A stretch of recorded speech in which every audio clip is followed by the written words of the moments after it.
পীযুষ হাজৰিকাটো এতিয়া একদম মিয়াৰ লিডাৰ হ'বৰ কাৰণে উঠি পৰি লাগিছে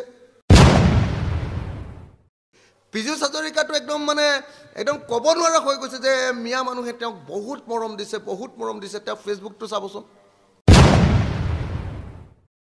কেইদিনমানৰ আগতে অসমৰ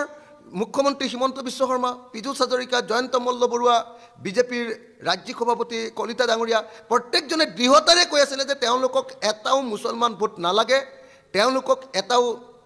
মিয়াৰ ভোট নালাগে কিন্তু এতিয়া অসমৰ মুখ্যমন্ত্ৰী আজি কলৈ আহিব আপোনালোকে সকলো চাওক নগাঁৱৰ কোন ঠাইলৈ আহিব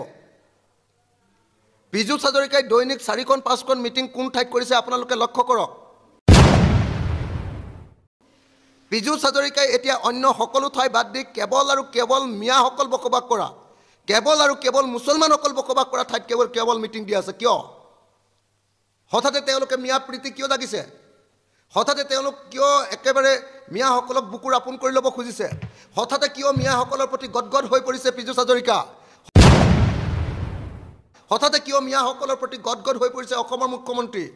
কিয় মিয়া অঞ্চলত গৈ অসমৰ মুখ্যমন্ত্ৰীয়ে এতিয়া বেৰিকেড ভাঙি আহি যাওক আপোনালোক বুলি চিঞৰ বাখৰ কৰিবলগীয়া পৰিস্থিতি হৈছে কি হৈছে মুখ্যমন্ত্ৰী ডাঙৰীয়া আপোনালোককতো মিয়াৰ ভোট নালাগে আপোনালোকতো মুছলমান ভোট নালাগে আপোনালোকৰ কাৰণে মুছলমানসকলতো জাতীয় শত্ৰু আপোনালোকৰ কাৰণেতো মুছলমানসকল অকল কেৱল আৰু কেৱল জেহাদী আপোনালোকৰ মতেতো মুছলমানসকল কেৱল আৰু কেৱল সন্তান জন্ম দিয়া যন্ত্ৰ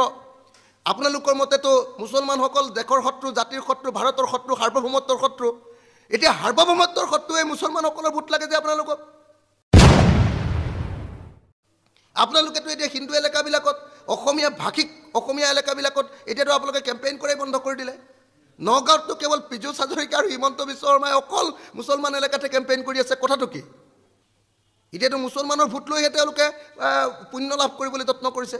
ইমান দিনটো কৈ আছিলে যে মুছলমানৰ গাত লাগিলে তেওঁলোক স্বৰ্গলৈ নাযাব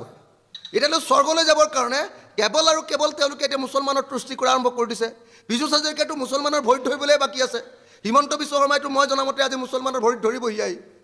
যে যি সময়ত তেওঁলোকে কৈ আছিলে যে মুছলমানসকল অকল সন্তান জন্ম দিয়া যন্ত্ৰ তেওঁলোকে যি সময়ত কৈ আছিলে যে মুছলমানসকল অপৰাধী তেওঁলোকে যি সময়ত কৈ আছিলে যে মুছলমানসকলেই আমাৰ দেশখন ধ্বংস কৰিছে যি সময়ত তেওঁলোকে কৈ আছিলে যে মুছলমানৰ ভোট কোনো পধ্যে নালাগে সেই সময়ত মুছলমান এলেকাত গৈ পীযুষ হাজৰিকা সেই সময়ত মুছলমান এলেকাত গৈ আপোনাৰ অসমৰ মুখ্যমন্ত্ৰীয়ে মিটিং দিয়া আৰু মিটিঙৰ কাৰণে পইচা খৰচ কৰি লাখ লাখ টকা খৰচ কৰি পীযুষ হাজৰিকাৰ মিটিঙলৈ মানুহ ভাড়া কৰি অনা হিমন্ত বিশ্ব শৰ্মাৰ মিটিঙলৈ মানুহ ভাড়া কৰি অনা এইটো কি ঘটনা ঘটিছে ইমান ভয় খাইছে কিয় ইমান দিন যে তেওঁলোকে কৈ আছিলে যে মুছলমানৰ ভোট নালাগে মুছলমানসকল দস্যু বুলি কৈ আছিলে মুছলমানসকলক তাতে গোটেইখিনি ডকাইত আৰু চোৰ আছে বুলি কৈ আছিলে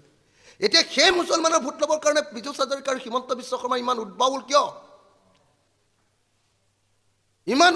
কিয়